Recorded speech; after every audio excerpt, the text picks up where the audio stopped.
We don't know what the final count's going to be in the province, but what we do know is that there was a clear majority for the progressive values that are. If we're in that situation of the NDP forming a minority government, we will look at every single opportunity from day one to bring them down at the very first opportunity and get back to the polls.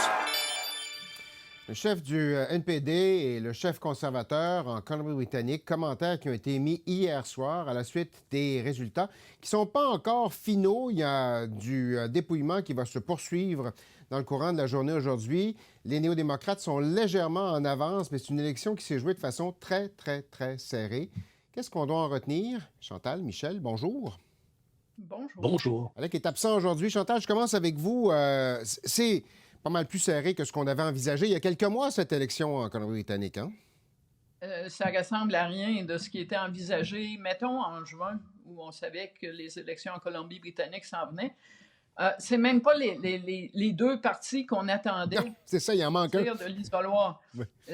En cours de route, le principal parti d'opposition, un parti qui a gouverné la Colombie-Britannique sous plusieurs premiers ministres et qui s'appelait le Parti libéral de la Colombie-Britannique pendant longtemps, mais sans lien avec les libéraux fédéraux, et qui s'est appelé BC United, a décidé, au moment où la campagne s'amorçait, il n'y en a plus. Ce parti-là n'est plus sur les rangs. Adios. On vous conseille de voter pour le Parti conservateur, un parti qui n'a pas formé le pouvoir depuis avant ma naissance, ça vous donne une idée, en Colombie-Britannique, et qui avait eu 2 % des suffrages aux dernières élections. Alors, pour le NPD, et moi, je regarde ça du point de vue fédéral, là, parce que la suite des choses est évidemment incertaine et sujette au résultat final du vote. Pour le NPD fédéral, c'est un coup dur sur le moral des troupes. C'est-à-dire que si vous êtes M. Singh et vous regardez ça, le plus fort contingent au sein du caucus de Jack Meeting vient de la Colombie-Britannique. Ouais. Ça inclut Jack Meeting, d'une part. D'autre part, les travailleurs de campagne dont le NPD a besoin en Colombie-Britannique sortent de cette campagne-là démoralisés, sans égard à si, à la fin, les libéraux gardent, les néo-démocrates restent au pouvoir. Ils viennent de se battre au coude à coude tous les jours pendant 35 jours. Ils ne sont pas en état de se relancer dans une campagne électorale. Et il y a une chose sur laquelle tout le monde s'entend. Le vent qui a porté M. Rodstad là où il est, le chef conservateur, à l'heure où on se parle, c'est un vent qui vient d'Ottawa et qui s'appelle l'élan de Pierre Poilievre. Ouais. Donc, et ça vaut pour les libéraux aussi, en passant, parce que Justin Trudeau aussi a des députés en Colombie-Britannique. Tout ça pour dire que, selon moi, le premier résultat à Ottawa de cette élection-là, sans égard au décompte final, c'est que la fièvre électorale, ceux qui l'avaient, au NPD en particulier, viennent de recevoir une solide douche froide. Ouais. Et Michel, c'est vrai que si vous êtes conservateur puis vous avez regardé ça hier dans l'équipe de M. Poilievre, vous êtes probablement encore un peu plus animé aujourd'hui à l'idée de partir en campagne électorale. Hein? Probablement, d'autant qu'on ne peut pas dire que M. Rodstad a fait une très belle campagne. Ça ressemblait à certains discours qu'on entend au sud de la frontière. Peut-être que le résultat serré nous donne une petite idée de ce qui va se passer dans quelques jours. Mais il a dit toute chose et son contraire et à peu près n'importe quoi. Et ils ont gagné quand même. C'était une élection que le NPD devait gagner et pas trop difficilement. Alors, Chantal a raison. Là, si vous êtes un député néo-démocrate aujourd'hui, vous avez pas mal moins le goût de voter la non-confiance au gouvernement que ça pouvait l'être hier.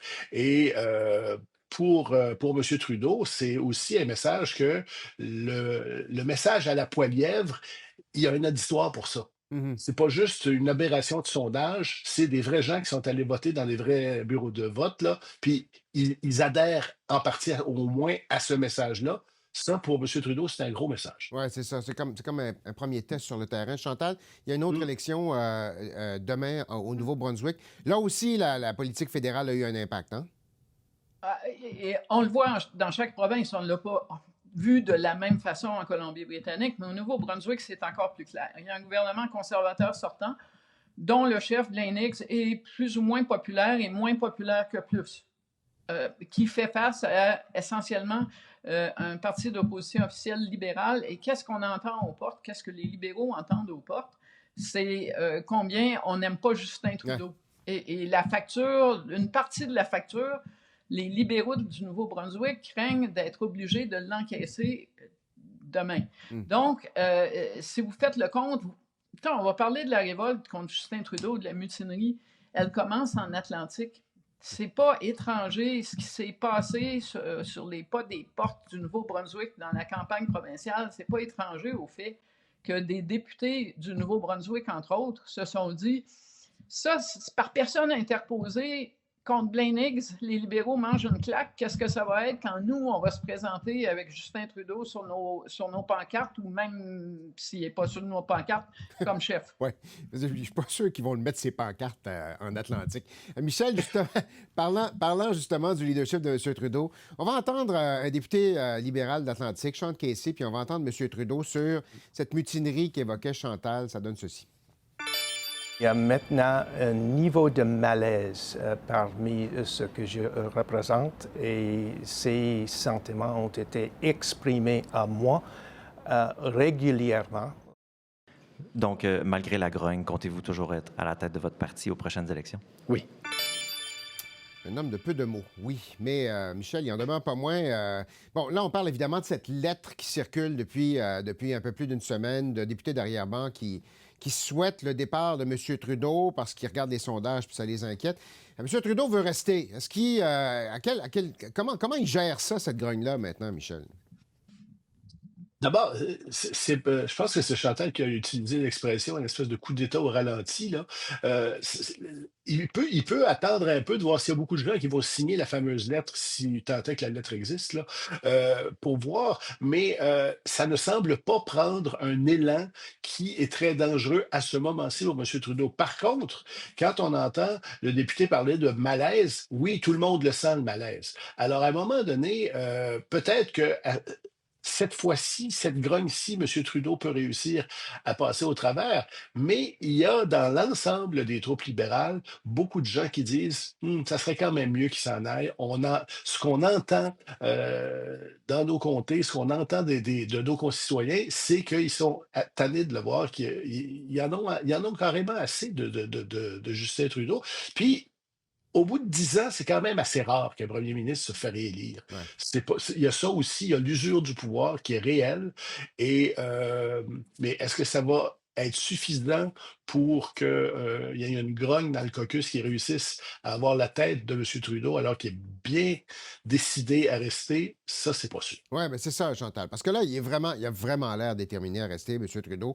Qu'est-ce que ça prend là, pour faire changer...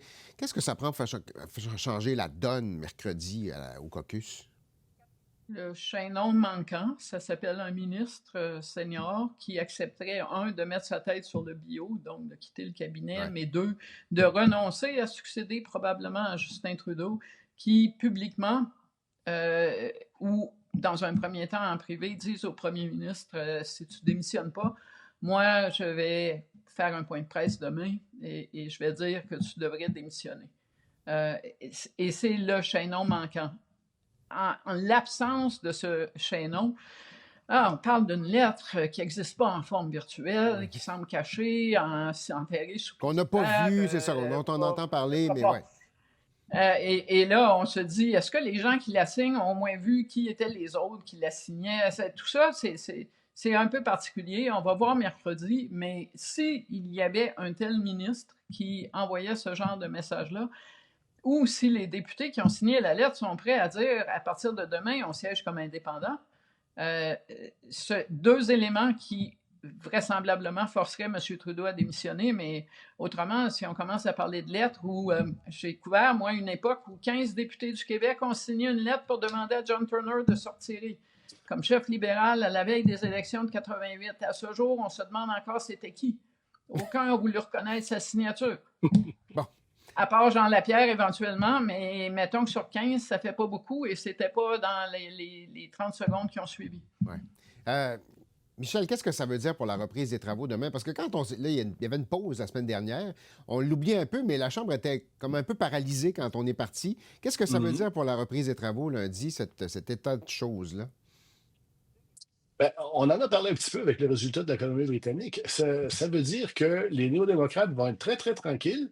Et ça veut dire que M. Poilievre est comme conforté dans le fait que la méthode Poilievre a l'air de marcher. Alors, il n'y a rien là-dedans qui est bon pour les libéraux. Il n'y a rien là-dedans pour que la Chambre reprenne ses travaux de façon normale. Bon, il y a des gens qui joueront à l'adulte dans la pièce. C'est un beau rôle pour M. Blanchet, ça. Il peut dire, écoutez, là, c'est pas moi qui est responsable du trouble ici, mais de toute évidence, la place marche plus, là.